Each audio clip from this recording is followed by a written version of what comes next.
Good afternoon TV5 health file కార్యక్రమానికి స్వాగతం. నా పేరు మాధవ్. ఇటీవలి కాలంలో సంతాన లేమితో ఎంతోమంది దంపతులు బాధపడుతున్నారు. వీరికి ట్రీట్మెంట్ ఇవ్వడానికి చైతన్య అనే డాక్టర్ ప్రస్తుతం స్టూడియోలో ఉన్నారు. చైతన్య సంతాన సాఫల్య కేంద్రాన్ని వారు హోమియో రంగంలోనే మొట్టమొదటిగా స్థాపించడం జరిగింది. అసలు సంతానలేమి సమస్యలు ఎందువల్ల ఉత్పన్నమవుతాయి, దీనికి సంబంధించినటువంటి పరిష్కార మార్గాలు డాక్టర్ గారు మనకు అందించే ప్రయత్నం చేస్తారు. First of all welcome to our studio sir. నమస్తే అండి.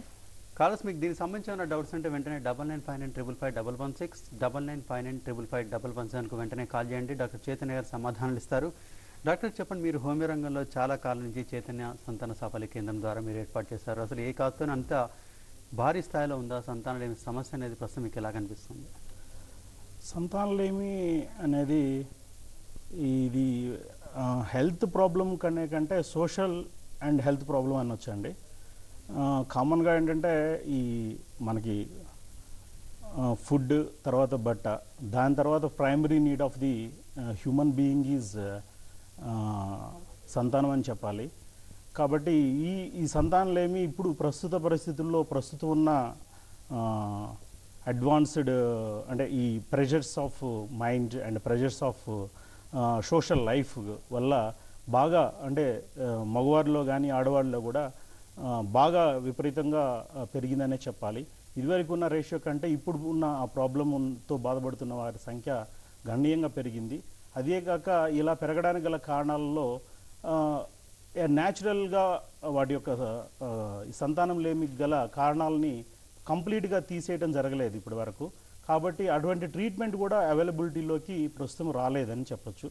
దానివల్ల ఈ సంతానం లేమి రోజు రోజుకి వృద్ధి చెందుతుందనేదే నా అభిప్రాయం అండి. ఈ సమస్య సంబంధించి చాలామంది కాలర్స్ లైన్లో ఉన్నారు. మొట్టమొదటి కాల్ తీసుకుందాం. హలో హలో హలో హలో, నమస్తే అండి. మీ పేరు ఎక్కడి నుంచి మాట్లాడుతున్నారు? సార్ నా పేరు గోవిందరెడ్డి సార్, నల్గొండ డిస్ట్రిక్ట్ నుంచి అండి. చెప్పండి గోవిందరెడ్డి గారు, డాక్టర్ గారితో మీ సమస్య అంటే చెప్పండి. Okay sir. డాక్టర్ గారు, చెప్పండి. ఈనాటి యువత ఉద్యోగాలకు వేటల్లో ఉండి మరి వాళ్ళ కాళ్ళ మీద వాళ్ళు నిలబడాలంటే చాలా టైం అవసరం వస్తుంది. అయితే 28-30 సంవత్సరాలు కాంది వాళ్ళ కాళ్ళ మీద వాళ్ళు నిలబడే పరిస్థితి లేదు. మరి ఈ టైం దాటిపోతే పెళ్లిళ్ళు అయితే పిల్లలు పుట్టే అవకాశం తక్కువ అని అంటున్నారు. తర్వాత ఈ భార్య భర్తలు అనేది ఏ టైంలో కలిస్తే పిల్లలు పుట్టే అవకాశం ఎక్కువ ఉంది అనే విషయం చెప్తారని ఆశిస్తున్నాను. ఓకే అండి, మంచి క్వశ్చన్ అడిగారు. ఇప్పుడు ఉన్న పరిస్థితులు ప్రకారం అందరూ 28-30 వచ్చిన తర్వాత మ్యారేజ్ చేసుకుంటున్నారు. కానీ అది 28 ఈ వయసు 30 వయసు తర్వాత మ్యారేజ్ చేసుకోవటం వల్ల పిల్లలు పుట్టడము లేట్ అవుతుంది, పిల్లలు పుట్టకపోవడం జరుగుతుంది అనే దానికంటే అలా వాళ్ళ లైఫ్లో స్టాండర్డ్ అవడానికి వాళ్ళు పడుతున్న స్ట్రగుల్స్ కానీ మానసిక ఒత్తిడులు వాళ్ళ యొక్క సోషల్ లైఫ్ వాటి యొక్క ఇన్ఫ్లుయెన్స్ ఎక్కువ ఉందనే చెప్పొచ్చు.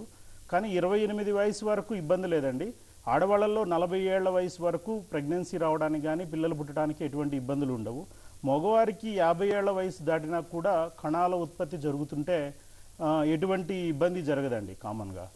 అంతేకాకుండా మీరు ఇంకో క్వశ్చన్ అడిగారు ఏంటంటే, అంటే ఏ టైంలో కలిస్తే అవుతుందని చెప్పారు.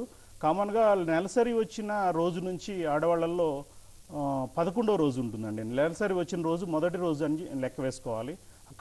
అక్కడ నుండి 11వ రోజు నుండి 18వ రోజు వరకు ప్రెగ్నెన్సీ వచ్చే ఛాన్సెస్ 100% మందికి ఉంటుందండి. అంటే నెలసర్లు 28 రోజులు 30 రోజులు వచ్చే ఆడవాళ్ళల్లో ఈ టైంలో అండ ఉత్పత్తి జరుగుతుంది. ఆ అండ ఉత్పత్తి జరిగే టైంలో మాత్రమే కలిస్తే ఒకరోజు మాత్రమే అండం ఉత్పత్తి అవుతుందండి. అది ఆ టైంలో కలిస్తే మాత్రమే ప్రెగ్నెన్సీ వస్తుందండి. ఓకే డాక్టర్, మరో కాల్ తీసుకుందాం. హలో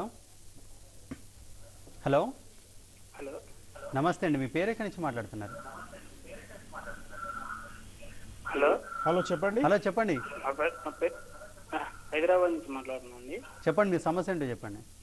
అంటే మాకు మ్యారేజ్ 1 year అయింది, ఇంకా సంతానం లేదు. దాని గురించి డీటెయిల్స్ ఏమైనా ప్రాబ్లమ్? 1 year అయిందండి మీ మ్యారేజ్ అయ్యి?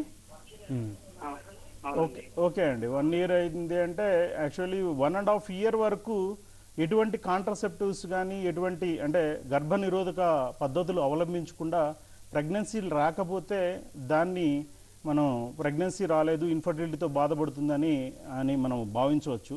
కానీ మీరు 1 ఇయర్ అయిందని చెప్తున్నారు. నేను చెప్పిన టైమింగ్స్ చెప్పాను మీకు ఆల్రెడీ. 11వ రోజు నుంచి, నెలసరి వచ్చిన 11వ రోజు నుండి 18వ రోజు 19వ రోజు లోపు కలవడానికి ప్రయత్నం చేయండి. ఆ టైంలో అయితే ప్రెగ్నెన్సీ వచ్చే ఛాన్సెస్ ఉన్నాయి. అలా ట్రై చేసినా కూడా రాకపోతే ఇమ్మీడియట్గా ఎటువంటి సైడ్ ఎఫెక్ట్స్ లేని హోమియోపతి వైద్యం ద్వారా ముందుగా వస్తే, ఎటువంటి మందులు వాడకుండా ముందుగా వచ్చిన దంపతులకి ఎక్కువ సక్సెస్ రేట్ ఉంటుందండి. అటువంటి వారికి సంబంధించి మన దగ్గర మంచి ట్రీట్మెంట్, హోమియోపతిలో మంచి ట్రీట్మెంట్ ఉంటుంది కాబట్టి హోమియోపతి డాక్టర్స్ని అప్రోచ్ అవ్వడానికి ప్రయత్నం చేయండి. డాక్టర్, సంతానం లేమి సమయం అంటే సమస్య అనేది మగవాళ్ళు ఎక్కువ కనిపిస్తుంది, ఆడవాళ్ళు ఎక్కువ కనిపిస్తుంది? అంటే ఈ ఇద్దరిలో ఉంటుందండి. కరెక్ట్గా చెప్పాలంటే మగవారికి సంబంధించి 50% ఛాన్సెస్ ఉంటాయి, అలానే ఆడవారికి సంబంధించి కూడా 50% ఛాన్సెస్ ఉంటాయి. కానీ చాలామంది అనుకునేది ఏంటంటే సంతానం కలగలేదంటే ఆడవారిలో లోపాలు ఉన్నాయని చెప్పి సెకండ్ మ్యారేజెస్ చేసుకోవటము, ఇలాంటివి చాలా కేసెస్ మనం చూస్తూ ఉంటాము. ఇటువంటి వారికి సంబంధించి కరెక్ట్ నిజమేంటంటే 50% మగవారి కారణాలు ఉంటాయండి, అలానే ఆడవారిలో కూడా 50% కారణాలు ఉంటాయి. వీటి ట్రీట్మెంట్ ప్రొసీజర్స్ కానీ వీటి యొక్క ట్రీట్మెంట్ విధానం కూడా చాలా ఈజీ ఉంటుంది. భార్య భర్త ఇద్దరు వచ్చి ప్రైమరీ టెస్ట్స్, ప్రెగ్నెన్సీ రాకుండా ఉండడానికి గల ప్రైమరీ టెస్ట్ చేయించుకుంటే ఇద్దరిలో ఎవరిలో లోపం ఉందో తెలుస్తుంది. ఇప్పుడు ఆధునికంగా హోమియోపతి వైద్యం ద్వారా ఎటువంటి సైడ్ ఎఫెక్ట్స్ లేకుండా మనం ట్రీట్మెంట్ ఉంటుంది కాబట్టి మీకు అతి తక్కువతోటి ప్లస్ ఎటువంటి దుష్ఫలితాలు లేకుండా, సైడ్ ఎఫెక్ట్స్ లేకుండా మెడిసిన్ ద్వారా త్వరగా రెక్టిఫై అవుతుందండి. ఇందాక మనం తీసుకున్న ఫస్ట్ కాల్ గోవింద్ రెడ్డి కూడా క్వశ్చన్ అడిగి 28 నుంచి 30 ఏజ్ లోపు ఉన్న వారికి అయితే సంతానం కలుగుతుందా అంటే వాస్తవంగా అటు స్త్రీలు కావచ్చు పురుషులు కావచ్చు అంటే ఏ వయసు వరకు మనకు సంతాన సాఫల్యం అనేది కలగడానికి ఛాన్స్ ఉంటుంది? లిమిట్ ఏజ్ ఏమైనా ఉంటుందా దీనికి? ఆడవారిలో 40 ఏళ్ల వయసు వరకు ఛాన్సెస్ ఉంటాయండి. 40 ఏళ్ళు అంటే మెనోపాజ్, 40 ఏళ్ల తర్వాత మెనోపాజ్ రావడానికి ఆస్కారం ఉంటుంది.